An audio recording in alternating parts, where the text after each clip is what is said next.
नमस्कार दोस्तों, मैं प्रिंस सैनी आपका स्वागत करता हूं हमारे चैनल लर्न एंड ग्रो में। आज हम बात करेंगे the concept of angular momentum के बारे में, और जो एंगुलर मोमेंटम का एक्सप्रेशन है वो भी देखेंगे कार्टेशियन कोऑर्डिनेट के अंदर। तो एंगुलर मोमेंटम को समझने से पहले हमें समझना होगा टॉर्क के बारे में, फोर्स के बारे में, लीनियर मोमेंटम के बारे में। तो चलिए उनको समझ लेते हैं।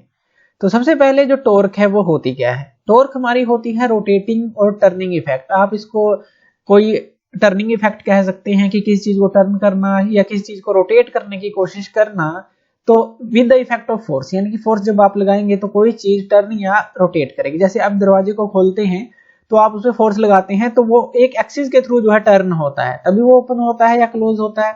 तो टॉर्क क्या है? रोटेटिंग और turning effect of a force. अब अगर हम बात करें जो टॉर्क है उसको आप क्या कह सकते हैं? ये रोटेशनल एनालॉग है फोर्स का।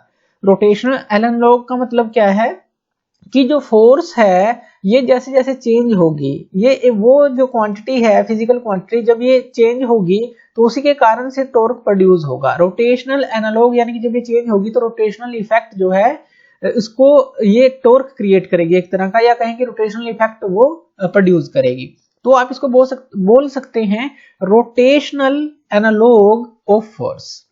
अब देखिए जो फोर्स है वो किसके बराबर होती है? वो इक्वल टू होती है rate of change of linear momentum. तो अब यहाँ पे देखिए हम क्या कर रहे हैं, इन सारी चीजों को इंटरलेट कर रहे हैं। टॉर्क क्या है? Turning effect of force. Force को जो है आप जो एनालॉग ऑफ फोर्स बोल सकते हैं, टॉर्क को रोटेशनल एनालॉग, क्योंकि फोर्स के कारण से ही वो जो है टॉर्क प्रोड्यूस होती है, या कहें कि टर्निंग इफेक्ट प्रोड्यूस होता है। अब फोर्स क्या है? वो होती है rate of change of linear momentum. तो ये क्या होती है? Rate of change of linear momentum, यानी कि जो फोर्स होती है dp बाई dt। अब ये जो p है यहाँ पे, ये क्या है? ये हमारा मोमेंटम है, लीनियर मोमेंटम। तो इसको हम बोलेंगे मोमेंटम।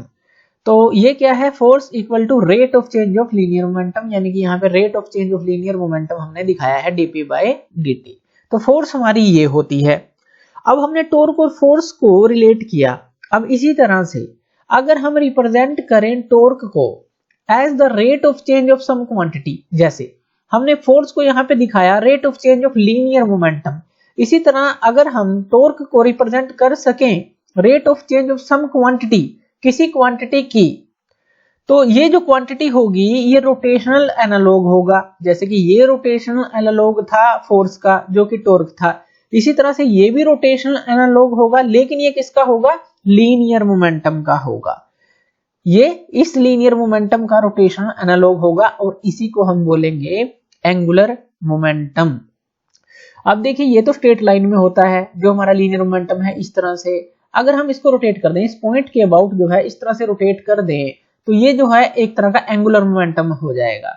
तो यही इसके अंदर कहने की कोशिश की गई है। जो क्वांटिटी होगी, जो टॉर्क को हम रिप्रेजेंट करेंगे rate of change of some quantity, कोई क्वांटिटी के अगर रेट ऑफ चेंज ऑफ, जैसे हमने फोर्स को यहाँ पे लीनियर मोमेंटम के रेट ऑफ चेंज ऑफ के हमने रिप्रेजेंट किया बराबर, इसी तरह से टॉर्क को अगर हम बराबर किसी चीज के रिप्रेजेंट करें जो कि रेट ऑफ चेंज ऑफ हो किसी क्वांटिटी का, और ये जो क्वांटिटी हो वो क्या होगी? ये रोटेशनल एनालॉग होगा लीनियर मोमेंटम का। जैसे कि यहां से इस तरह से घुमा देना किसी चीज को, तो रोटेशन एनालॉग होगा जो लीनियर मोमेंटम का, उसको हम बोलेंगे एंगुलर मोमेंटम। तो ये होगा एंगुलर मोमेंटम। अब ये जो एंगुलर मोमेंटम है, अगर इसको हम प्रूव करना चाहते हैं, इसी चीज को जो हमने यहाँ पे लिखी है, तो सबसे पहले हमने जो इक्वेशन निकाली थी, टॉर्क की जो इक्वेशन निकाली थी, जब एक्स वाई प्लेन के अंदर कोई पार्टिकल रोटेट कर रहा था, उसके लिए एक्सप्रेशन हमने निकाला था। ये टॉर्क जो था, टाउ जो था, x F y minus y F x के बराबर था, यही था। अब अगर हम बात करें लीनियर जो मोमेंटम है हमारा, और उसके हम दो कंपोनेंट ले लें एक्स और वाई। अब जो p है हमारा वो किसके बराबर होता है? यानी कि जो लीनियर मोमेंटम है वो होता है मास इनटू वेलोसिटी के बराबर। अगर आप दो कंपोनेंट ले लें, जैसे कि यहाँ पे x और y है, इसी तरह से आप इसके भी दो कंपोनेंट ले लें कि जो px होगा, अगर आप px की बात करें तो ये हो जाएगा mvx, क्योंकि मास तो है सेम रहेगा। इसी तरह से py जो आपका हो जाएगा वो क्या हो जाएगा? वो हो जाएगा mvy, क्योंकि मास इनटू वेलोसिटी है। तो x और y क्या है यहाँ पे? ये हमारे कंपोनेंट हैं किसके? Linear momentum of the body के, यानी कि जो बॉडी है लीनियर मोमेंटम के साथ चल रही है इन स्ट्रेट लाइन, वो बात कर रहे हैं। तो vx और vy क्या हो गए? ये हमारे हो गए कंपोनेंट ऑफ लीनियर मोमेंटम। अब अब जो हमारा सेकंड लॉ ऑफ मोशन के अकॉर्डिंग जो फोर्स होती है, जो कि हमने यहाँ पे लिखी, फोर्स इक्वल टू किसके होती है, dp बाई dt, यानी कि rate of change of linear momentum के बराबर होती है। तो यहाँ पे ये क्या हो जाएगा, यहाँ पे हमारा ये हो जाएगा F इक्वल टू, अगर आप Fx लिखें क्योंकि हमने दो कंपोनेंट लिए हैं x और y, तो Fx क्या हो जाएगा हमारा, यहाँ पे ये हो जाएगा dpx बाई dt, ये हो जाएगा। इसी तरह से जो Fy हो जाएगा हमारा, वो क्या हो जाएगा, ये हो जाएगा हमारा dpy बाई dt। तो यही हो जाएगा, यानी कि ये जो फोर्स है अगर x में लें और y में लें तो ये पहली इक्वेशन ये आ गई और दूसरी आ गई ये, तो ये दोनों इस तरह से हम लिख सकते हैं। अब यहाँ जो p की वैल्यू है वो आपको पुट कर देनी है, जो mvx है, तो यहाँ पे आप पुट कर देंगे mvx, और यहाँ py की वैल्यू पुट कर देंगे, वो क्या है mvy। तो यहाँ पे आपको दोनों वैल्यू पुट कर देनी है, इसकी px की, py की और px की, दोनों की वैल्यू पुट कर देंगे। तो जो fx है हमारा वो क्या आ जाएगा, यहाँ fx हमारा आ जाएगा m dvx। अब देखिए ध्यान से इसको, यहाँ पे ये क्या आ जाएगा m dvx बाई dt आ जाएगा, इस तरह से m आ गया, m को बाहर ले लिया, vx इसके साथ आ गया, dvx बाई dt आ गया। इसी तरह से जो fy है, fy क्या आ जाएगा यहाँ m dvy बाई dt, तो ये आ जाएगा। तो यहाँ पे ये हमारी दो इक्वेशन बन जाती हैं, एक तो m dvx बाई dt और एक m dv जो y बाई dt है। अब ये fx की वैल्यू याद रखिएगा ये, और fy की वैल्यू हमें कहाँ पे पुट कर देनी है, यहाँ पे पुट कर देनी है, इस fx की जगह ये और fy की जगह ये वैल्यू हमें पुट कर देनी है। तो चलिए इनको वैल्यू को पुट करते हैं और देखते हैं हमारे पास क्या इक्वेशन बनती है। तो हमारे पास ये क्या आ जाएगी, टॉर्क इक्वल टू जो टाउ है x m, ये वैल्यू हमने पुट कर दी उसी इक्वेशन में जो हमने पहले अभी पीछे दिखाई थी, ये आ गई, और माइनस y जो हमारा fx था, fx क्या था m dvx बाई dt, तो ये था। तो ये इस इक्वेशन में हमने पुट कर दी वैल्यू। अब जो है यहाँ से जो हमारा टॉर्क है अगर आप यहाँ पे निकालें तो यहाँ से देखिए ये मास जो है ये कॉमन आ जाएगा, तो मास को आप कॉमन ले लीजिए, और ब्रैकेट के अंदर जो यहाँ पे x रह गया, तो यहाँ पे क्या आ गया x dv by vy by dt, और माइनस यहाँ पे ये क्या रह गया y dvx बाई dt, तो ये रह गया। तो इस तरह से आपने मास को बाहर कॉमन ले लिया।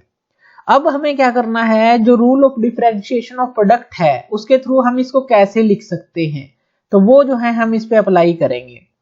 तो वो जब हम इस पे अप्लाई करेंगे तो यहाँ पे ये क्या आ जाएगा d बाई dt। अब देखिए हमने क्या किया है, d बाई dt को, इस चीज को d बाई dt को हमने अलग निकाल लिया, तो अंदर क्या बच गया हमारे पास xvy, यहाँ पे क्या बच गया xvy बच गया, सिर्फ इसकी बात हम कर रहे हैं।